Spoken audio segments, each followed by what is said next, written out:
Hello, everyone. Welcome back to another episode of the Bryan Air Podcast. On today's show, a really special guest, Laurie Graham, joins me in the studio for a conversation about the very things that, if you've been listening to the podcast over the past few years, you'll know that I'm particularly interested in. In fact, when it came to searching, who are the people around the world with the same interest as me, Laurie's name popped up first. So leadership in the flight deck, risk management, optimum decision making, all those things. This man is the man. Laurie, it's awesome to have you in the studio. Thank you for joining me. It's a privilege to be here, Bryan. Thank you very much. Thanks for the invitation. Laurie, give our listeners and viewers some insight as to who you are and why are you here today talking to me about flight deck leadership. Well, I am very much retired pilot now, so a little bit out of the game as it was. But let's go back 40 odd years to me learning to fly up in Zimbabwe. I learned to fly as a young man. I was fortunate enough to leave school, and at the time in Zim we had compulsory conscription for young men leaving school, and I did an 18-month stint in the armed forces, which allowed me the opportunity to do a flying lesson once a week. So I had the opportunity to learn to fly at a flying club 1 hour a week until I got my PPL. The gods lined up for me, Bryan. I was just so fortunate because I moved from that almost immediately into another section with the Ministry of Internal Affairs in Zimbabwe that had their own aircraft section. And I basically got my first flying job with a PPL and 100 hours. That gave me the opportunity to build enough hours as a bush pilot, which was just amazing. It was probably the best flying I ever did. And from there transitioned into the commercial flying field. Again, things lined up and opportunities became available for young pilots. We were 21 to join the national airline, which was Air Zimbabwe. And I was very fortunate to find myself flying the Vickers Viscount. I'm sure you haven't had very many people on your podcast that have flown a Vickers Viscount, but that was my first airliner. And moved on to the Boeing 707 and spent some time learning my trade as an airline pilot. Certainly all of that as a co-pilot. Things changed considerably in the economic sense in Zimbabwe, and a lot of us decided to move on. I ended up in South Africa. Very fortunately joined Comair for a 4-year period. Came off a Boeing 707 to fly a DC-3, which sort of said to me my career's going in not quite the direction I had planned. But flying the DAC was a highlight of my life. It was absolutely wonderful aeroplane to fly. And my goodness, if you ever want to learn how to do crosswind landings, the DC-3 is the machine to teach you. Fortunately thereafter, 4 years later, I had applied for and was accepted by South African Airways, where I spent the next 33 years of my life, very happily flying for this international airline and moving from the Airbus A300, which was the first aircraft that I flew there, which was a very new, very modern aircraft in its time. It was actually way ahead of its time. And I progressed up the ranks through the Boeing 747s, the 747-400, and eventually got a command on Boeing 737s, and moved along into the Airbus fleet, flying the A340, the A330, and ultimately the A350, which we eventually took possession of at the end of 2019, I think it was. Then came retirement, and as you and I have spoken about before, I had watched so many highly experienced pilots leave the airline. And it troubled me that these people with so much knowledge, so much experience, so much ability to instruct and teach were lost to the industry. And one of the things that I'd identified in my time, and certainly in the sort of more senior years, I was fortunate enough to be one of the flight operations managers at SAA for a time, as well as a check captain. And one of the things that we identified very early on was that the fundamental concepts of leadership were not being trained. They were not being taught. When we did our command training, it was very little more than a transition from the right seat to the left seat. When I started speaking to colleagues around the world in other airlines, they were echoing the same sentiments. They said, we sort of expected to know what to do as a commander. We find ourselves in the left-hand seat, and the learning curve starts again. We start with nothing. And I can remember so clearly that first takeoff that I did as an airline commander, thinking, I'm an absolute imposter here. I know how to fly the airplane. That didn't worry me too much. But how do I command? How do I do this so that I build a team and I keep the team motivated and I react accordingly without putting my views and the way I feel things should be done on the team around me? Because a good leader is a collaborative leader. It's not a person that stands alone and just makes the decisions. So I became very interested in this whole concept of leadership. And throughout the time in the airline, I was sort of responsible for helping pilots that had not done too well on some of their training and some of their assessments. And it was a very interesting thing. We would sit down with the individual and we would have a good look right the way back, almost to the time that they joined the airline. And we would identify systemic issues, not just because of the individual, not just because the individual was not meeting their standards that they needed to attain, but the system had somehow let them down. And the one thing that really stood out was the fact that nobody had really taught them to be commanders. They'd given them all the tools to fly the airplane. They hadn't given them these leadership skills. So when I retired, this became my passion and my mission. And I have, over the years, moved into the consulting business now, and I do a lot of consulting for various companies and higher education institutions. I also completed a master's degree in business administration simply because I wanted to get the academic and intellectual aspect of leadership. I didn't know much about that side of it. So having done that program, which gave me tremendous insight because I based everything that I did on the MBA on aviation. And it allowed me to see aviation through a lens that I'd never looked through before. So I was looking at aviation finance. I was looking at aviation strategy. I was looking at aviation leadership and how to build a reputation and maintain a reputation. So that really helped me to add to this basket of experience that I had come away from my aviation career with and build a concept that I think is going to be of tremendous value, not just to aviators, and certainly not just to people in the aviation industry, but beyond that as well. If we start talking about safety, and we start talking about leadership qualities, and we start talking about how do we keep our businesses resilient and safe, and how do we keep the continuity of those businesses going, all of these skills, all of these experiences that we build as airline pilots are totally transferable. And that's pretty much where we are today. I'm in a position here at a flight simulator center where what you have said is exactly what I see on a regular basis.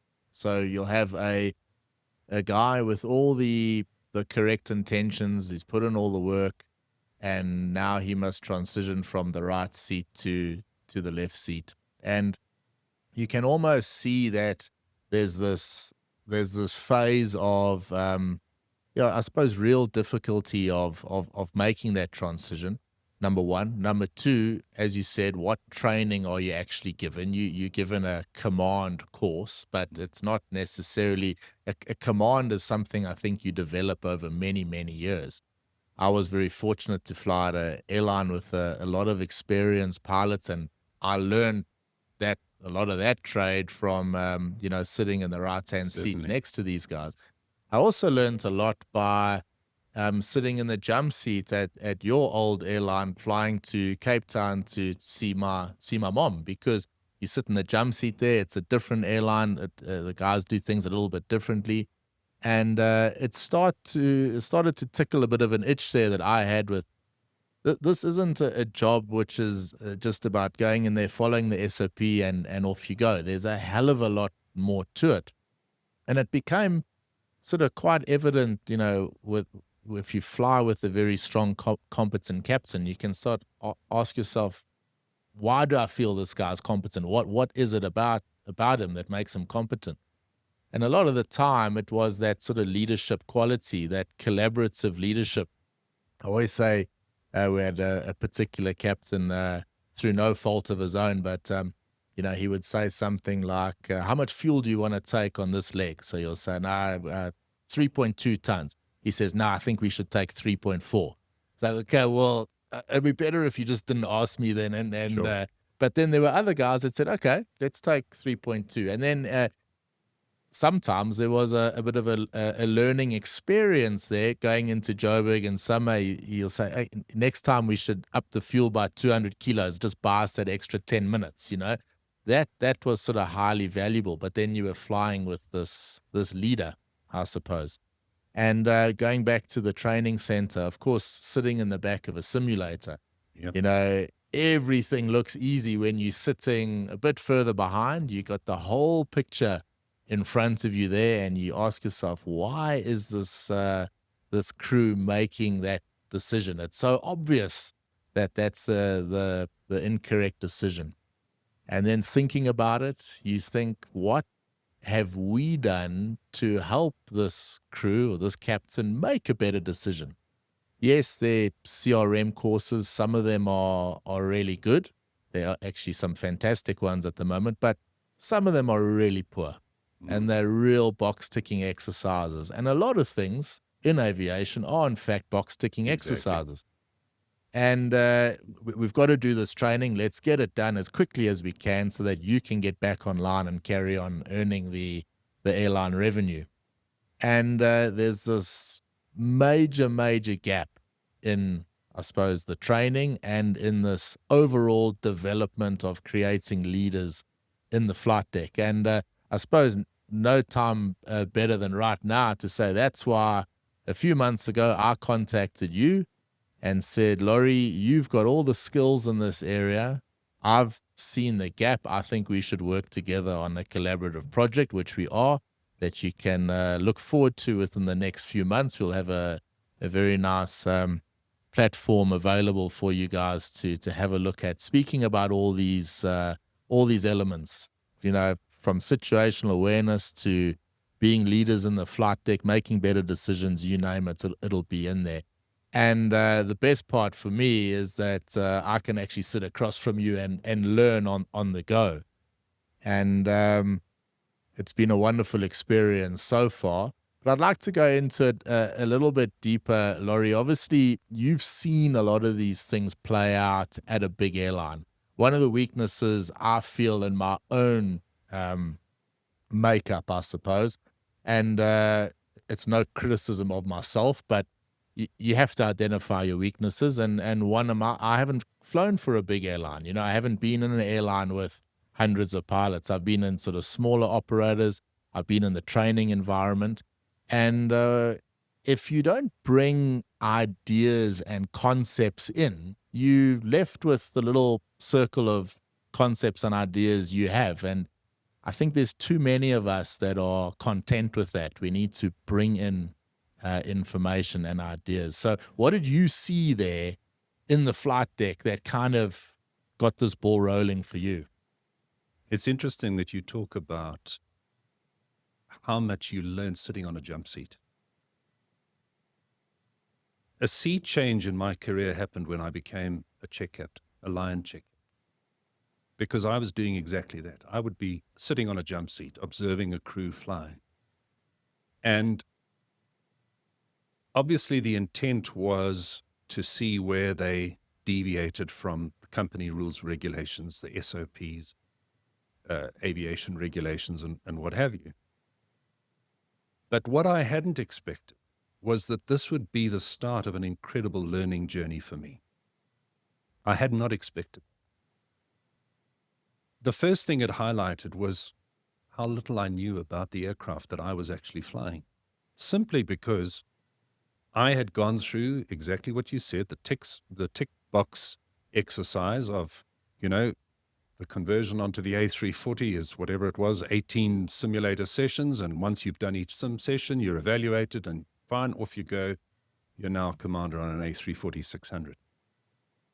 When you climb into that aircraft for the first year, actually, it's bewildering because having flown Boeings before moving on to Airbus, the philosophies are very different. The systems are very different. And the skills that you need can't be taught in a simulator. So when I would sit and watch other pilots fly and other pilots lead and other pilots follow, because this is something that very rarely gets mentioned, that followership is 50% of leadership. If you don't know how to be a good follower, you'll never learn how to be a good leader. So we need to start learning these skills from day one. From day one, when we become commercial pilots, that's when the skills need to be. So I would sit there and I would watch these teams work. And I would be amazed at what I was learning, thinking, these men and women are doing things that I had never thought about. Positive things. Yeah, there were a couple of the negative things, and that was my job, was to correct those. But the amount of experience and skill that they were putting into their operation of the airplane was astounding. And I made copious notes. I sat there and I just sucked it all up. Not just the understanding of how to fly as a team, but their understanding of the aircraft as well. So as that journey progressed, it forced me to be very introspective. It made me stop and look at myself. And I eventually developed a routine that at the end of every long-range sector, whether I was sitting in a crew bus, traveling into a hotel, or in my car driving home, and we'll talk about this model when we launch this new exciting project that you and I are working on. But there is a model that I would just go through in my mind that helped me to evaluate how well I had done. Not how well my crew had done, how well I had done. And it requires a lot of honesty. It requires a lot of ability to say, you're not doing it as well as you should be doing it, and there's more you need to know. But it helps you identify the weaknesses in yourself and in your operation. Pilots, by their very nature, learn flat out for 1 month out of every 6. You're preparing for your sim check, whatever the case may be. So we all know to pace ourselves. Probably start a month beforehand and go through the SOPs and the AWOPs and everything else that you need to know about. And you walk into the simulator and you're full of all this knowledge. But the problem with short-term learning is that very shortly after you step out of that simulator, a lot of it is lost. That's the nature of the learning and forgetting curve that we will talk about in due course. You've got to adopt this mindset of continuous learning.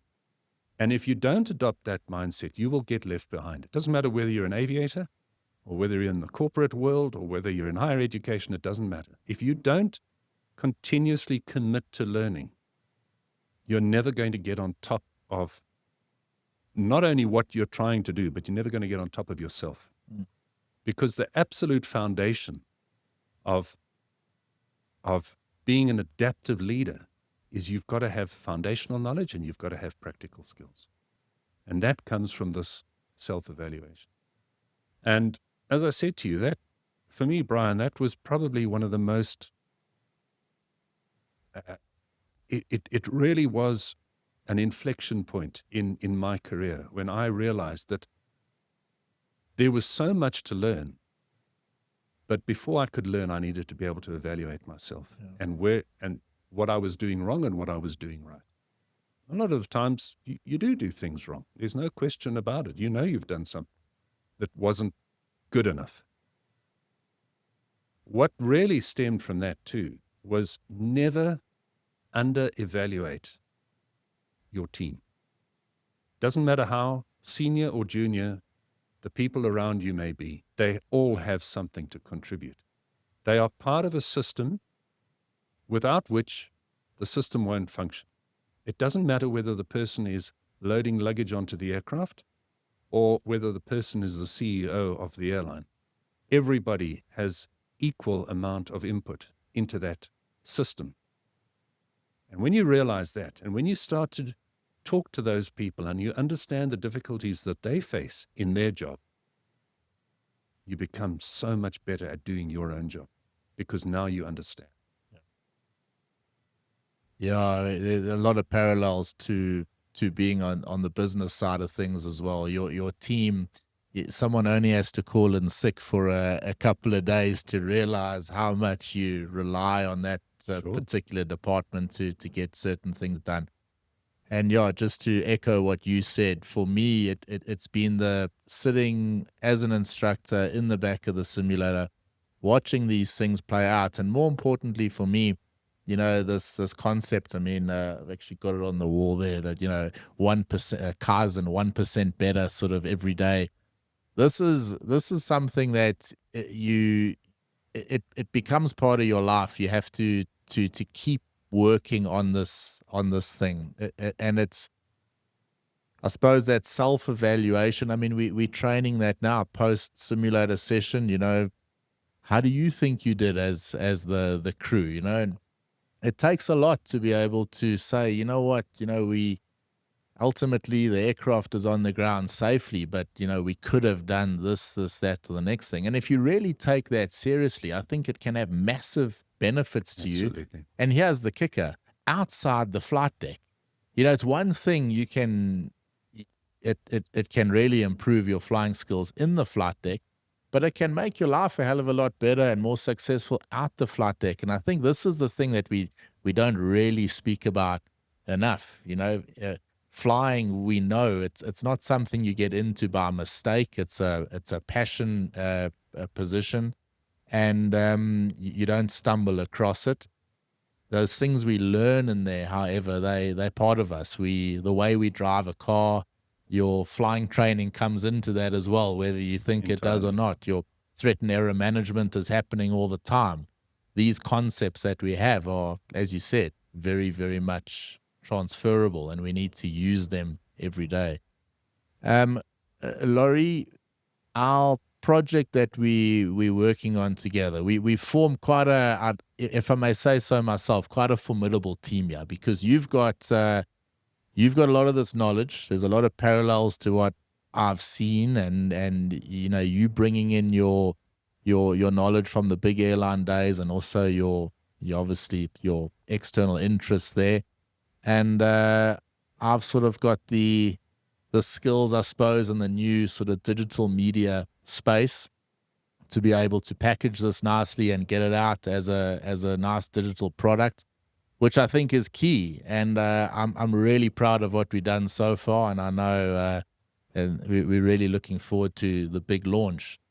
And I'd like to thank you for joining me on this. It's it was quite daunting picking up the phone to you and saying, "Hey, Laurie, do you mind joining me on this project?" But you were very receptive and keen, and just the conversations I think that we've had about this have been incredibly beneficial to me so far. And I'd encourage anyone out there, and people will know from the podcast, I push this all the time. If you have any form of specific knowledge, you really need, or you should do something with it. And the best way is to go and collaborate with someone, go and do it with someone. I think taking a journey with someone is so key. Absolutely. it is so easy to lose momentum when you do it by yourself. You lose traction every now and again.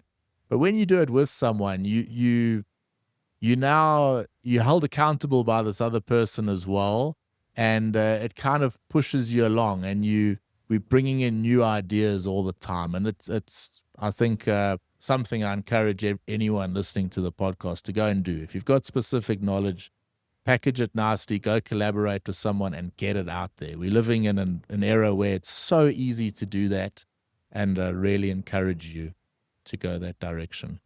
I thank you, Bryan, for what you've said. But honestly, in the time that you and I have been collaborating on this, I have learned so much from you and your ideas and your concepts. So what little I'm going to add to this might be valuable. But I think just what you've said now, when you bring two like-minded individuals together with a goal and an expectation, you can achieve great things. And I do think that what we've come up with is going to be something that is going to be worth a great deal. I think it's going to allow future aviators to sit on that jump seat and look at what works and what doesn't work, and give them a great deal to think about. And you're not going to remember it all. You're not going to take it all in, but you'll have the opportunity to go back and look at it from time to time. And just like me, sitting there on my first check ride as a check captain, you're going to have your eyes opened and awakened to so many possibilities that you hadn't even thought about, and things that I had learned from all the wonderful people that I got to fly with. Let's hope it does the same for them as well. Well, yeah, it is going to, and I can't wait to get it out. I'm not willing to give any more away. Good. That's as much of Laurie as I'm willing to give you guys today. So I hope you enjoyed that little snippet as to what's to come. But Laurie, thanks for joining me today. Absolute pleasure. And yeah, hope you enjoyed the show. Leave us a comment and make sure you like, subscribe, pass it on to anyone that might find this interesting. Have a lovely weekend ahead. Goodbye for now.